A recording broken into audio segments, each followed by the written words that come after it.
une localité du nord-ouest de la Manche, donc magnifique par son décor. C'est vrai que le parcours est un véritable paysage de carte postale. Et aujourd'hui, on a près de 190 coureurs venus de tout le Grand Ouest, Bretagne, Normandie, Pays de la Loire, mais aussi région Île-de-France, région Centre et même sélection nationale du Sénégal. Tant mieux que cette épreuve ait eu lieu. C'est tout simplement grâce à la volonté de notre ami Dédé, comme on l'appelle, André Quentin, qui s'est battu contre vents et marées pour mettre sur pied cette épreuve, amener les meilleures équipes. Il est récompensé aujourd'hui avec le temps qui accompagne l'avancée du peloton. Bravo André, coup de chapeau, parce que c'était pas facile à organiser cette année, mais on connaît ta volonté, tu n'allais pas céder, tu as réussi et bravo à toi.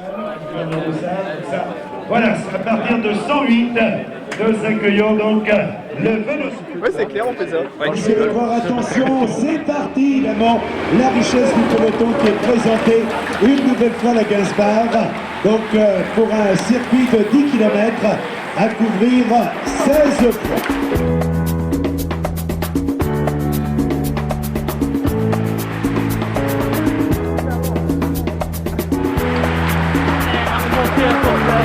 C'est parti très vite, il y a eu plusieurs tentatives d'échapper et puis il y en a une qui s'est développée rapidement. Elle est composée de 9 coureurs. Il y a là Nicolas Prodhomme d'Aubervilliers, on retrouve également Michael Vink, un coureur qui nous vient de Nouvelle-Zélande, qui a été champion de Nouvelle-Zélande, Kernalek, le coureur de Dinon qui avait gagné la Flèche d'Armor. On retrouve également Pierre Tillmans, le coureur de l'équipe de Saint-Ostrebert, Pavilliers-Barentin, qui a brillé au maillot des jeunes et dans les classiques bretonnes.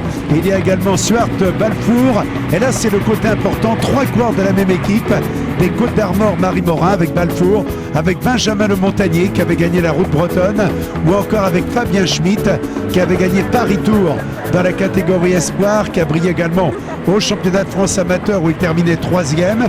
Il y a Cédric Delaplace, le coureur du team Brickbeck, qui a été champion de France et qui a évidemment une grosse motivation. Et puis le Belge Dessy qui nous vient de l'équipe ProRace. Donc c'est une belle échappée. Elle a à ce stade de la course environ 2 minutes d'avance. Tout à l'heure, c'est uniquement une équipe belge qui a mené la poursuite. Depuis quelques minutes, les coureurs de Saint-Quentin sont venus en tête de peloton pour essayer de réduire l'écart. Et c'est en train de porter ses fruits puisque l'avance qui était de 2,40 à l'instant même est descendue à 2 minutes et 10 secondes. Et nous approchons de la mi-course. Il y a 16 tours à couvrir. Au prochain passage sur la ligne, nous serons à la mi-course.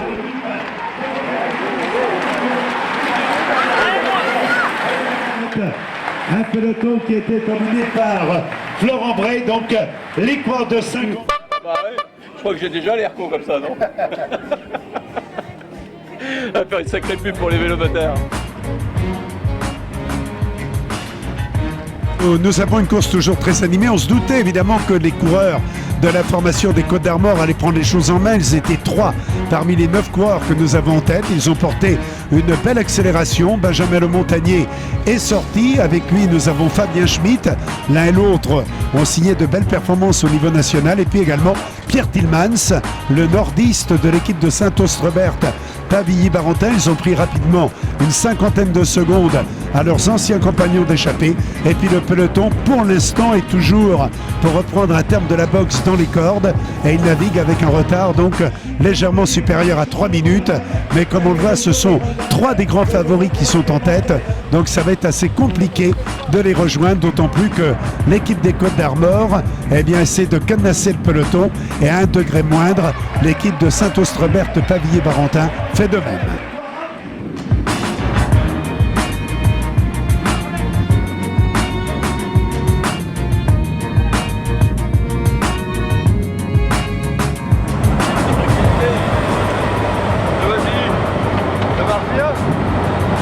Soleil, ça passe bien, oui, tu vois.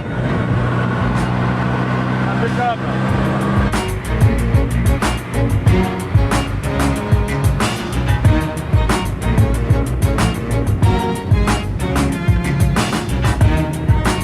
Voilà Clémenceau qui nous vient du Poiré-sur-Vie. Voilà, vainqueur de la dernière étape du Tour de Normandie. Félicité donc par Jean-Louis Valentin, le président de la communauté d'agglomération du Cotentin. Ça a été une bagarre, ça a été indécis et le doute jusqu'au bout. Ouais, le doute jusqu'au bout, ils avaient quand même une belle avance. Moi j'y croyais plus trop quand même, et dans les derniers tours, quand j'ai vu que ça revenait assez fort, là j'ai repris confiance en moi, j'ai fait prendre confiance aux gars aussi en leur parlant.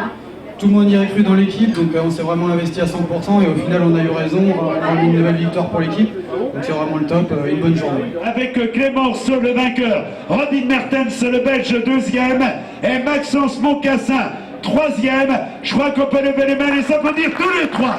Remarquable podium de la Gazva. André Quentin, le créateur de l'épreuve, va féliciter André. André, bien féliciter les trois premiers. Ah bah oui quand même. Je présente André Quentin, l'homme qui le jour de la Gazva marche plus vite que son ombre.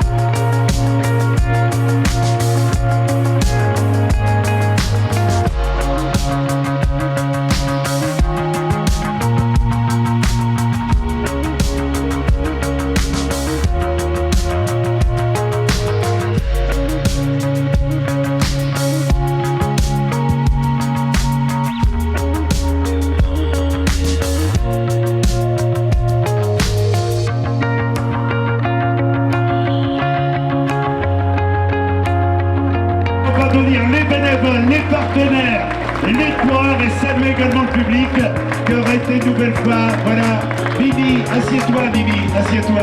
Voilà, Mireille Godel, et il est là-haut. Mais je crois qu'on va applaudir très très fort l'ami Gérard Godel, qui nous a accompagnés pendant des années, qui avait la passion du vélo jusqu'au bout des doigts. Et si on a du beau temps aujourd'hui, eh ben, je suis sûr que GG n'y est pas étranger.